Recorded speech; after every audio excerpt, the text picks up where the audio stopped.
আসসালামু আলাইকুম। ডালিয়া ছবি চ্যানেলে আপনাদের সবাইকে আবারও একবার স্বাগত জানাই। দূরে এবং কাছে যে যেখান থেকে আমার ভিডিওটা দেখছেন, আল্লাহর রহমতে সবাই অনেক ভালো আছেন। আলহামদুলিল্লাহ আমিও অনেক ভালো আছি। আমরা গৃহিণীরা যারা সারাক্ষণ সংসারে কাজ করতে করতে একদম ক্লান্ত হয়ে যাই, তাদের কিন্তু উচিত কিছুটা সময় নিজেকে দেওয়া।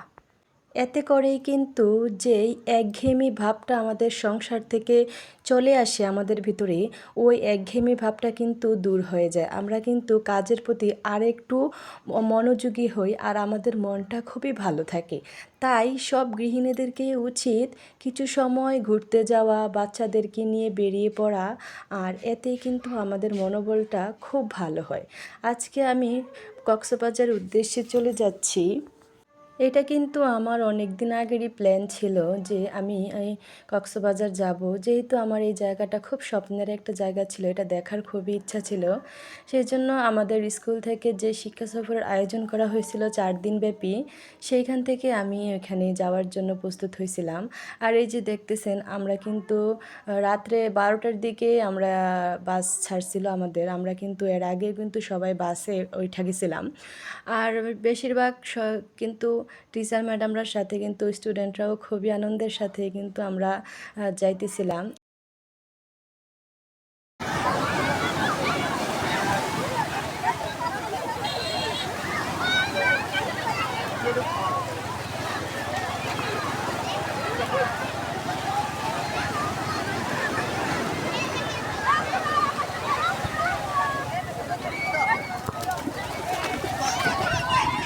একবার হলেও কক্সবাজার যাবেন এই দৃশ্যটা দেখার জন্য। এত লাখ লাখ, এত হাজার হাজার মানুষের ভিড়ে নিজেকে এতটা আনন্দ দেওয়া যে কি পরিমাণ ভালো লাগে, এটা আমি বলে বোঝাতে পারবো না। আর এই যে উত্তাল সাগর দেখতে পাইতেছেন, এই সাগরের সাথেই কিন্তু আমরা আমাদের মনের দুঃখ, কষ্ট, সব অজানা ব্যথা শেয়ার করতে পারি। কারণ এই সাগরের ঢেউটা দেখলেই কিন্তু আমাদের মনটা আসলেই খুবই ভালো হয়ে যায়। সাগরের এক একটা ঢেউ যেন আমাদের মনে এসে আঘাত লাগে আর আমাদের হৃদয়টাকে খুবই খুবই আনন্দদায়ক করে তোলে। মনে হয় যেন আমাদের মনে একটা আনন্দের ঢেউ খেলতেছে। আর এখানে দেখতেছেন আমাদের স্কুলের কিছু বাচ্চারা ওই যে জলপরি তো চিনিনি সবাই, জলপরি সাজতেছে, জলপরির একটা ইয়ে বানাইতেছিল, ওরা মূর্তি বানাইতেছিল। তারপরে যাই হোক, আমরা সকালবেলা শেষ করে খাওয়া দাওয়া শেষ করে আবার বিকালের দিকে চলে আসছি। এখন দেখতে পাইতেছেন সাগরে কিন্তু জোয়ার নাই, ভাটা পড়ে গেছে।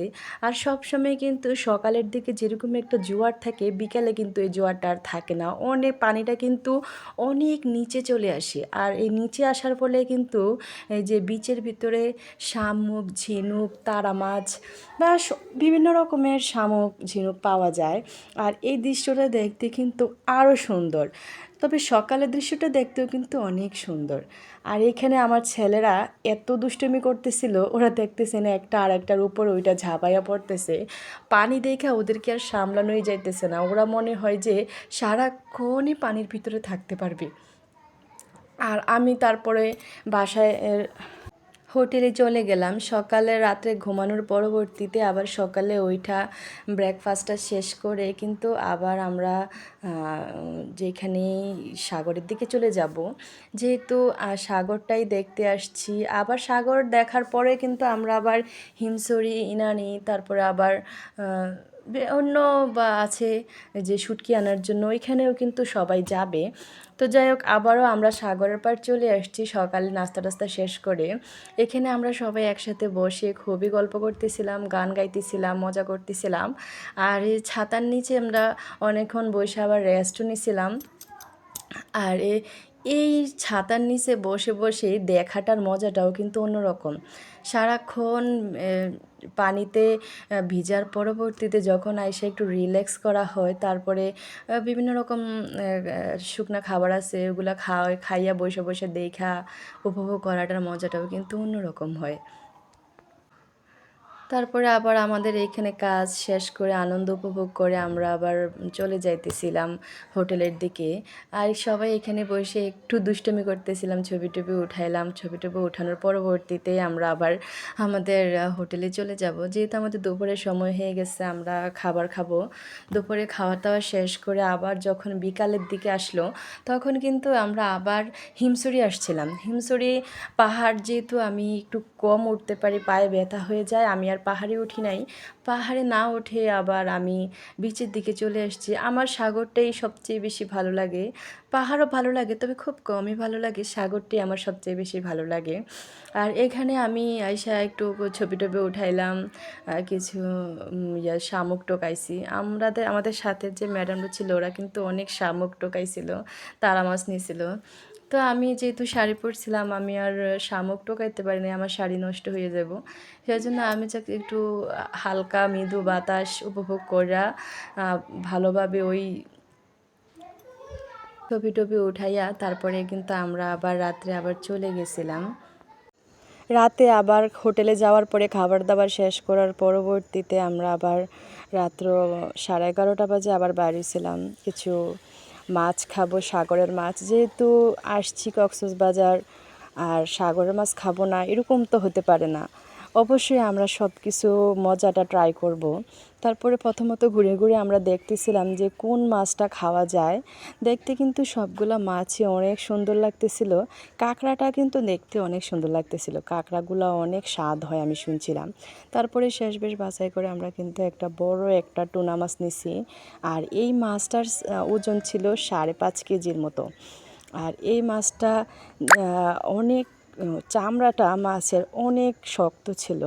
আর যারা এগুলা কাটাকাটি করে তারা কিন্তু খুবই এক্সপার্ট এগুলা কাটতে। আমরা যারা সচরাচর বাসায় মাছ কাটি তারা কিন্তু এটা কখনোই পারবো না।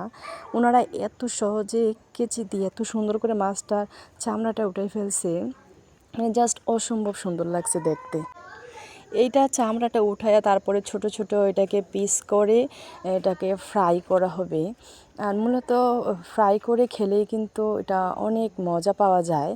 বেশিরভাগ কিন্তু আমার এই ফ্রাই খেতে ভালো লাগে। অনেক আগে থেকে আমার ইচ্ছে ছিল কাঁকড়া, অক্টোপাস বা সামুদ্রিক যে মাছগুলো, এগুলো আমি কক্সবাজার গেলে ট্রাই করব। যাই হোক, আমরা প্রথমত যে টুনা মাছটা নিচ্ছি, এইটা আমরা স্বাদটা কেমন, জাস্ট মুরগির মাংসের মতো মনে হয়েছিল। ওটা মাছ মনেই হয়েছিল না, একেবারে মুরগির মাংস। তার পরবর্তীতে আমরা একটা বড় সাইজের কাঁকড়া নিছি। এই সামুদ্রিক কাঁকড়াগুলো কিন্তু অনেক দাম হয়, আর বিশেষ করে কিন্তু খেতেও অনেক মজা হয়, যেহেতু দামটা তো ব্যাপার না। তো আমরা একটা কাঁকড়া ফ্রাই করে নিয়েছিলাম, এই ফ্রাইটাও কিন্তু অনেক মজা হয়েছিল। আর একটু ভিতরের মাংসগুলো নরম, তো অনেক স্বাদ হয়েছিল। আমরা আমাদের কক্সবাজারের সৌন্দর্য দেখার পরবর্তীতে আমরা আবার বাসায় রওনা দিব। বাসায় রওনা দেওয়ার পথে আমরা যেই বঙ্গবন্ধু টানেলটা, এই টানেলটার কাছে আইসা কিন্তু আমাদের অনেক ভালো লাগছিল। আমরা জীবনে প্রথম কিন্তু এই টানেলটা আমি দেখছি, আর এর আগে আর আসা হয় নাই। এর আগে যেহেতু আসা হয় নাই, সো আমার এই জিনিসটা দেখতে অনেক ভালো লাগছে। আর দেখতে পাইতেছেন এইটার ভিতরে কিন্তু অনেক অন্ধকার, আর ভিতরটা অনেক সুন্দর, জাস্ট অসাম দেখতে। ও গাড়ি থেকে, আর আমি যেহেতু জার্নি করতে পারি না, আমার খুবই খারাপ লাগতেছিল, তারপরেও আপনাদেরকে দেখানোর সুবিধার্থে একটু ভিডিও করে নিলাম। আর পরবর্তীতে আমরা দুপুরের খাবার যেটা, এটা আমরা পতেঙ্গা আসছা গাড়ি থেকে নাইমা ওইখানে খাবার দাবারটা শেষ করছিলাম। আর পতেঙ্গাটা কিন্তু আমরা বেশিক্ষণ পতেঙ্গা থাকি নাই। আর এই জায়গাটাও কিন্তু অনেক সুন্দর, দূর থেকে যেই জাহাজগুলো দেখা যাইতেছিল, নৌকাগুলো দেখা যাইতেছিল। আর বিকালবেলা সৌন্দর্যটা তো এমনিতেও সুন্দর। তো সবাই অনেক ঘোরাঘুরি করলাম, করার পরে খাওয়ার দাওয়া শেষ করে আবার আমরা যখন মাগরিবের সময় হয়েছে, তখন কিন্তু আমরা আবার বাসার দিকে রওনা দিছি। তো এই সৌন্দর্যটা দেখার পরবর্তীতে আমার কিন্তু এখান থেকে আর আসতে ইচ্ছে করছিল না। আমার মন চাইছিল বারবার আমি শুধু ওইখানেই থেকে যাই, আমি আর বাসায় যাব না।